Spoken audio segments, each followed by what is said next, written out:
সাতক্ষীরার শ্যামনগরের দ্বীপ ইউনিয়ন গাবুরা একসময় যেখানে মেয়েদের মাঠে নামা ছিল নিষিদ্ধ, আজ সেই মেয়েরাই ফুটবল খেলছে, দল পরিচালনা করছে আর নিজের জীবনের গল্প লিখছে নতুনভাবে। এই পরিবর্তনের পেছনে রয়েছে স্পিরিট প্রকল্পের উদ্যোগ, সুরক্ষা, স্থিতিশীলতা ও রূপান্তর।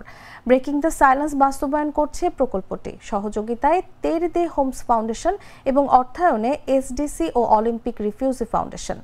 রবিবার গাবুরা জিএলএম মাধ্যমিক বিদ্যালয় মাঠে ছিল উৎসবের আমেজ। ছেলে মেয়ে, অভিভাবক, শিক্ষক ও স্থানীয় নেতারা মিলে দিনভর খেলাধুলা ও সাংস্কৃতিক আয়োজনে অংশ নেন।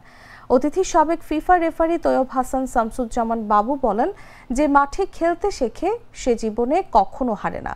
গাবুরার মেয়েরা আজ প্রমাণ করেছে ইচ্ছা থাকলে সমাজের কোনো বাধাই দেয়াল হতে পারে না। স্পিরিট শুধু খেলাধুলার নয়, এটি এক নীরব বিপ্লবের গল্প, যেখানে মেয়েরা সীমা ভেঙে ভবিষ্যতের স্বপ্ন গড়ছে দৃঢ় হাতে।